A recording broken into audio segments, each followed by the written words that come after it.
मैं कह रहा हूँ ये देश किस दिशा में जा रहा है कोई नहीं जानता। किस दिशा में जाएगा किसी को नहीं मालूम। ये जो एक महीने के तमाशे हैं, सरकार ने इस समस्या को जिस रूप में लेना चाहिए था, लाखों बच्चों के भविष्य का सवाल है। नीट पेपर आउट हो गया, कुछ रेस्पॉन्स देना चाहिए था सरकार को, उसमें पूरी तरह फेल हो गई।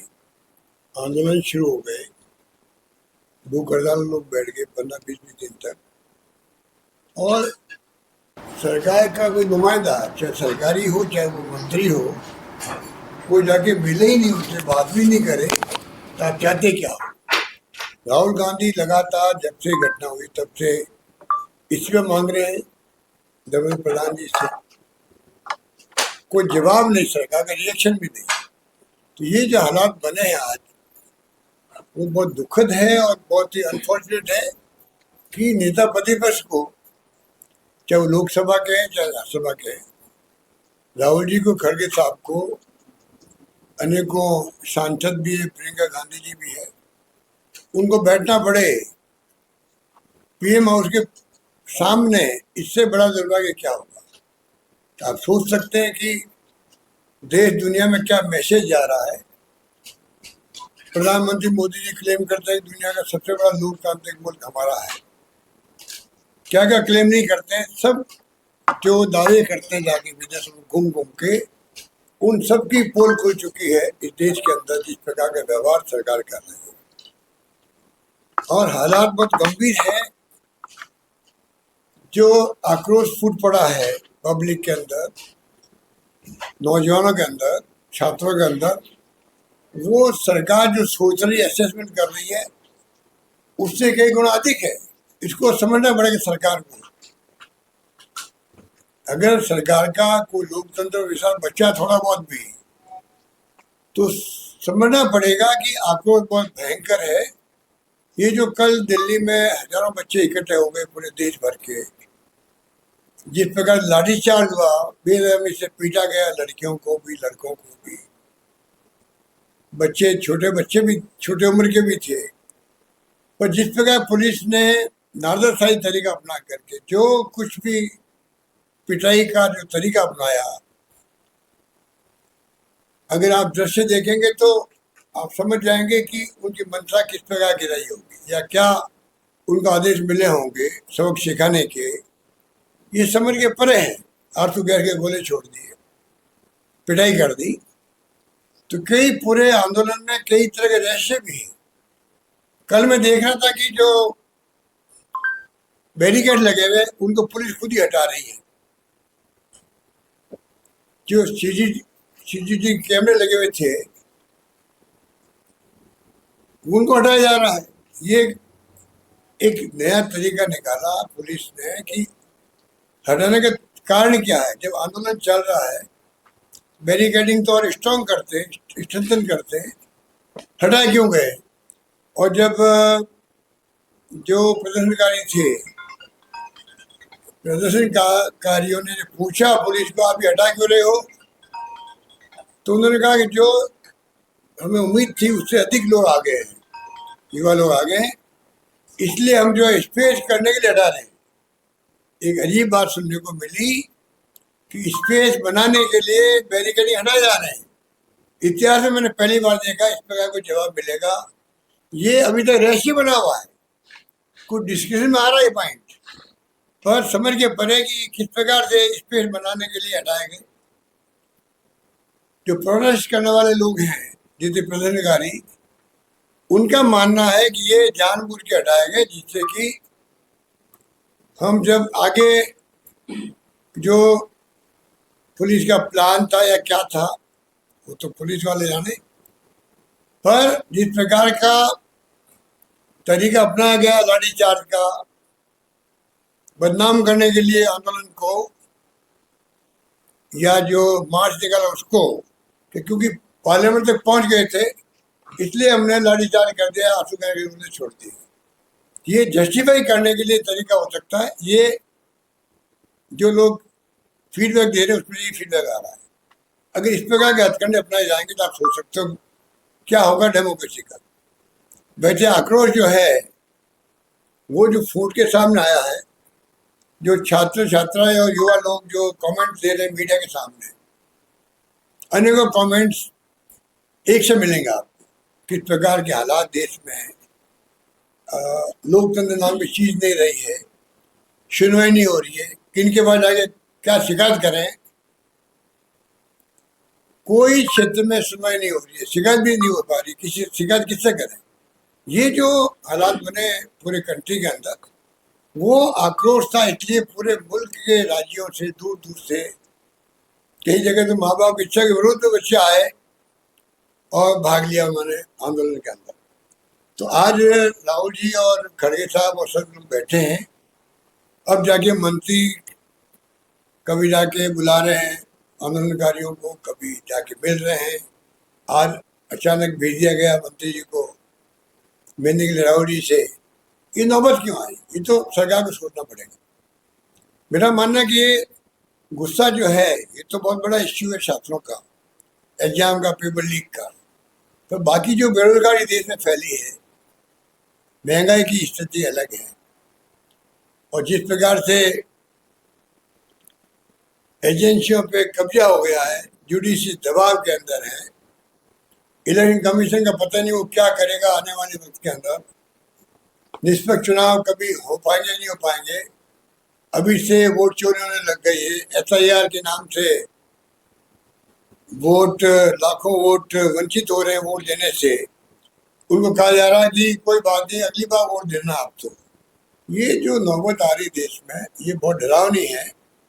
और मैं समझता हूँ कि जो सोशल मीडिया भूमिका अदा कर रहा अभी जिस रूप में, और जिस प्रकार की खबरें आ रही है, मैं अपील करूंगा कि मेन स्ट्रीम मीडिया से वो सरकार के दबाव से निकले, कृपा करके हिम्मत दिखाए, साहस दिखाए। इतिहास उनको माफ नहीं करेगा अगर यही तरीका रहा कि 20 दिन की भूख हड़ताल को आप नहीं दिखाओ। तो आप सोच सकते हो कि मुख्य भूमिका मीडिया की होती है, और मीडिया से ही जो सामाजिक सरोकार पूरा होता है।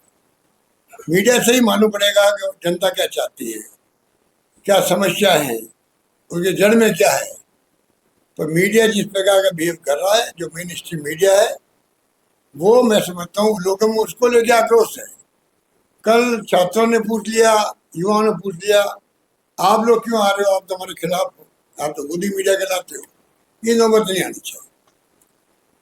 राहुल जी और खड़गे साहब ने जो एक मैसेज दिया देश को, मैं समझता हूँ कि उस मैसेज से घर घर में जो जो भी लोग महसूस करते हैं, जो आक्रोश सामने आ रहा है, अभी अगर सरकार नहीं समझेगी, मैं समझता हूँ देश से नहीं होगा। सर, मोदी PM बने हैं, उससे है या कोई एक शुरुआत जो है पतन की, जो कांग्रेस लगातार बात करेगी पतन की शुरुआत, इसको मानते हो टर्निंग पॉइंट? पतन की शुरुआत किसका पतन? सरकार के पतन का? सरकार के पतन की शुरुआत तो पहले हो चुकी है। ग्राफ नीचे आ रहे हैं, मोदी जी के नीचे आ रहे हैं, एनडीए गवर्नमेंट के नीचे आ रहे हैं। ये तो आम जनता महसूस करने लग गई है।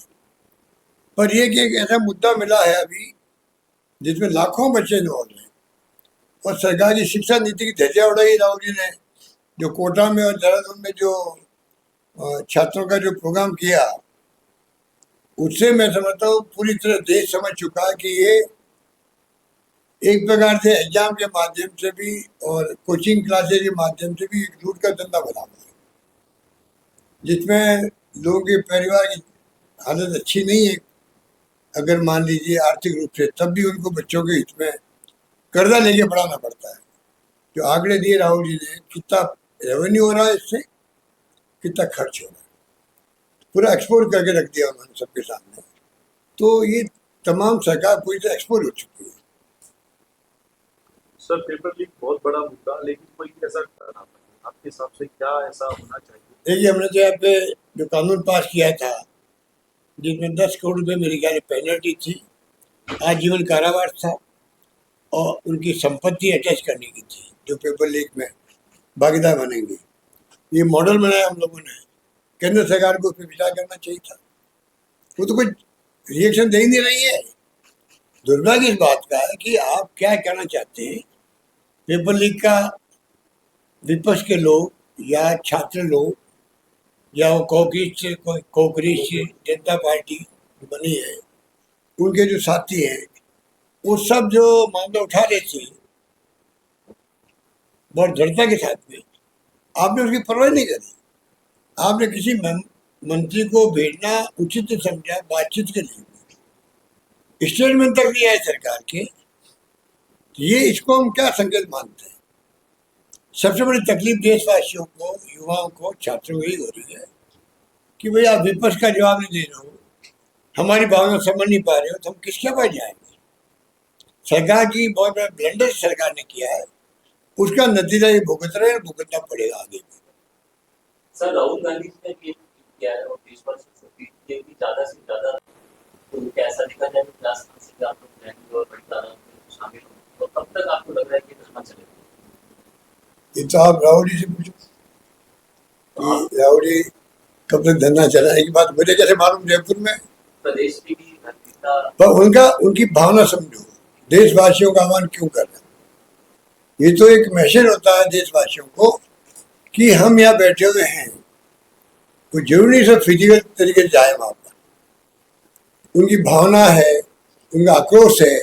जैसे कल देखा होगा आपने, मुल्क में अनेकों जगह, नागपुर में, बॉम्बे में, जयपुर में, जगह जगह पर लोग धरने दिए बैठे हैं। वो तो कांग्रेस के पार्टी के लोग नहीं थे, पर जो मुद्दा है, जो राहुल गांधी ने मुद्दा बनाया शुरू में ही इसको, उस मुद्दे को सपोर्ट सब कर रहे हैं। मैं बीजेपी के लोगों नहीं कह पा रहा हूँ, आरएसएस के लोगों को। हो सकता है कई लोगों के परिवार जो आरएसएस या बीजेपी को हो, उनके परिवार के बच्चे भी आए वहां पर, जैसा कि सुनने में आ रहा है। मुद्दा ऐसा था, उस मुद्दे में अपने माता पिता की परवाह नहीं करा बच्चा। वो कहता मेरा खुद का भविष्य क्या है, मैं मेरे खुद के भविष्य को बचाने के लिए जाना चाहता हूँ, और वो गए वहां पर। तो ये स्थिति, ये मुद्दा पॉलिटिकल पार्टियों से हटके मुद्दा है, और राहुल गांधी ने सही समय में उठाया मुद्दे को। अगर सरकार उस वक्त समझ जाती तो ये नौबत नहीं आती। जब कांग्रेस की सरकार केंद्र में हुआ करती थी, तब भी लगातार विपक्ष किसी न किसी मंत्री पर टारगेट करके इस्तीफे की मांग करते थे। तो कई बार ऐसा हुआ है कि कांग्रेस सरकार में इस्तीफा हुआ है, लेकिन अभी जो मांग है मंत्री के इस्तीफे की, लेकिन उस पर कोई प्रतिक्रिया नहीं है। तो आप देख लो उनका तरीका। राजनाथ सिंह जी ने कहा एक बार, एनडीए गवर्नमेंट की पॉलिसी नहीं है इस्तीफा करवाने की मंत्रियों से। ये जवाब लोकतंत्र में उचित है क्या? और वो राजनाथ सिंह जैसे आदमी ने कहा कि हमारी पॉलिसी नहीं है कि हम इस्तीफा लेना किसी से। धर्मेंद्र प्रधान का इस्तीफा कैसे लेते, और कैसे? अभी तक तो कुछ संकेत दिया नहीं उन्होंने। कल संकेत आ रहे थे, लगता था कुछ फैसला करेंगे, पर हर धर्मिता की तो हद है इस सरकार में। जनता भी समझ चुकी है कि ऐसी एरोगेंट सरकार कभी देखी नहीं हमने। जिस प्रकार का बिहेव किया जा रहा है, कल जो लाठीचार्ज किया है, भगाया बच्चों को और आंसू गैस छोड़े हैं, उससे तो और ज्यादा लोगों में आक्रोश पैदा हुआ है। आज कई लोग पहुंचे वहां पर, कल तक वो नहीं आए थे। कल की लाठीचार्ज को, कल के आंसू गैस को, जिस बेरहमी से पीटा गया, मैंने खुद ने कमेंट सुना सुबह से ही। उन्होंने कहा था हम कल तक नहीं आए थे, कल की घटनाओं को लेकर जो हमारे मन में आक्रोश पैदा हुआ, इसलिए मारा है। ये विपक्ष में जो लोग हैं लगातार बड़ी शालीनता से कह रहे हैं, राहुल जी ने बड़ा ढंग से कहा कि भाई लाखों बच्चों का सवाल है। 24 में पेपर लीक हो गए, 25 में हो गए, 26 में हो गए। ये बार बार तमाशे कर रहा है। 150 पेपर लीक हो गए 10 साल के अंदर। तो आप सोच लीजिए कि कितने लाखों बच्चों को जो है उनका फ्यूचर का क्या होगा। ये बात आ रही समझ। सरकार का कोई एक होता है लोकतंत्र में एक शालीनता जवाब देने की, विपक्ष को साथ लेने की, विपक्ष से बात करने की, कि भाई कुछ प्रॉब्लम ऐसी होती है जो मिलके हम हल कर सकते हैं। वो अप्रोच तो मोदी जब से आए हैं तब रखी नहीं है। अब देख रहे हो पार्लियामेंट में क्या हो रहा है, जो बिल पास करना चाहते हैं ये परिसीमन का, बार बार राहुल गांधी जी खड़गे साहब कहते रह गए कि भाई चुनाव चल रहे हैं तमिलनाडु में और बंगाल के अंदर, चुनाव के बाद रख लीजिए, एमपी को आना पड़ेगा चुनाव छोड़ करके, नहीं परवाह करिए। उन्होंने कहा कि आप ऑल पार्टी मीटिंग बुला लीजिए, तो मिनिमम होता है। इतना बड़ा फैसला हो रहा है, जहाँ महिलाओं आरक्षण की बात थी, सीटें बढ़ाने की बात थी, और बात थी परिसीमन की, तीनों पॉइंट इंपॉर्टेंट है। एक देश एक चुनाव की बात भी चल रही है, तो क्या विपक्ष को साथ लेकर नहीं चलना चाहिए? आप किस घमंड में और अहम में चल रहे हो? आप कम से कम ऑल पार्टी मीटिंग की बात तो मान लेते। उनके खिलाफ आपको पसंद आते नहीं आता, आपके ऊपर है, सरकार आप चला रहे हो। पर जिस प्रकार का रवैया अपना इन सरकार ने एरोगेंसी का, ये तमाम कारण मिलके ये माहौल बना है देश के अंदर। ये जो माहौल बना है बहुत भयंकर आक्रोश का, उसके पीछे डेमोक्रेसी खतरे में है, हरधर्मिता सरकार की है, महंगाई है, बेरोजगारी है, चुनाव चोरी हो रहे हैं, तोड़फोड़ हो रही है चुनाव में। क्या सरकारों में तोड़फोड़ होती है, जो उन्होंने करके दिखा दिया। हम तो बच गए किसी ढंग से राजस्थान वाले, पर जिस प्रकार से अब जो है एमएलए को तोड़ रहे हैं, एमपी को तोड़ रहे हैं, समझ हमारी मेजोरिटी कैसे बने हाउस के अंदर, हम बिल पास करवा दें। अब 28 में से 20 एमपी तोड़ लिए बंगाल के, 80 में 60 एमएलए तोड़ लिए, 6 एमपी टूट गए शिवसेना के, 6 टूट गए आप पार्टी के। तो क्या हो रहा देश के अंदर? ये डेमोक्रेसी हत्या नहीं है क्या? ये तमाम बातें सरकार के जो फैसले उसे ताल्लुक रखती है, जो आक्रोश पैदा हुआ देश के अंदर। ये आक्रोश बहुत भयंकर आक्रोश है, उसकी आग किस ढंग की लगी हुई है सरकार को एहसास अभी तक नहीं हो रहा है। और मैं फिर कहना चाहूंगा कि ये स्थिति देश की दिशा में जाएगा किसी को नहीं मालूम है। अगर डेमोक्रेसी नहीं रहेगी तो हम क्या सोचेंगे, इसके बारे में क्या सोचेंगे? इलेक्शन कमीशन भी इनका अगर सरकार के एजेंट बन जाएगा तो क्या चुनाव निष्पक्ष होंगे? चुनाव निष्पक्ष होंगे ही नहीं। एक पार्टी चुनाव जीतती जाएगी बार बार, तो डेमोक्रेसी कहाँ है? तो चाइना की तरफ जाएंगे अब। तो स्थिति बहुत गंभीर है, ये भी नौजवानों को मैं समझता हूँ समझ नहीं आ सकता है। नहीं सर, लेकिन सोनम वांगचुक ने तो धर्मेंद्र प्रधान के इस्तीफे की मांग को छोड़ दिया।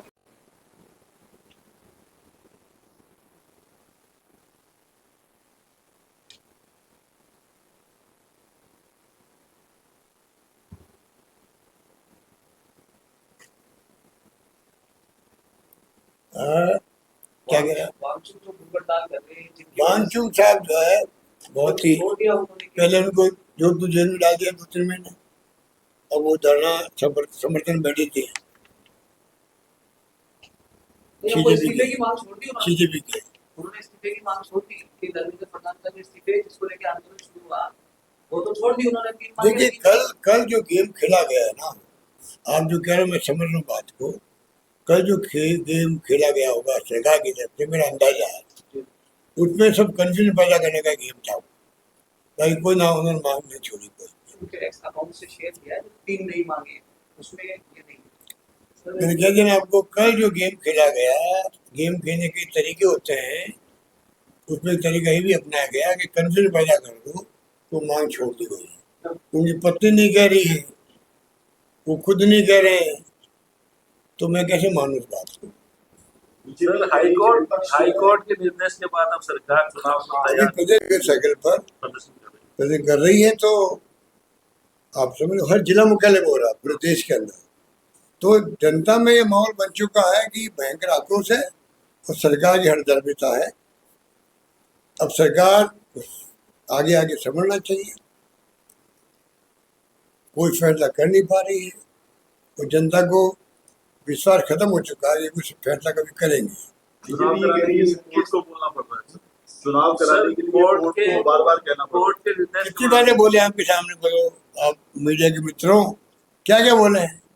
हाई कोर्ट सुप्रीम कोर्ट कह रहा है चुनाव नहीं करवा रहे, तो राजस्थान गवर्नमेंट को संवैधानिक तरीके से देने का हक है क्या सरकार के अंदर? चुनाव को हाईकोर्ट जज कह रहे हैं कि हम करवाएंगे चुनाव, आप नहीं करवाओगे, तो ये कॉमेंट तो पहली बार हो रहा है। तो पूरे देश में कहाँ कहाँ पर आंदोलन हो रहे हैं, अगर आप उसको भी आप अगर सर्वे कर पाएंगे कि इस देश में पूरे पश्चिम उत्तर दक्षिण में सब जगह कहीं का आंदोलन चल रहा है, कोई को रूप के अंदर, कोई को समस्या को लेके, खाली इसको लेके नहीं है, और वहाँ की समस्याओं को लेकर आंदोलन चल रहा है। किसानों ने और शुरू कर दिया आजकल में, तो आप सोचिएगा ये नौबत क्यों आ रही है। बीजेपी कह रही है कि नारी शक्ति परिसमन बिल जो है उसके खिलाफ बीजेपी कह रही है कि परिसमन बिल के खिलाफ सारा विपक्ष जो है वो एकजुट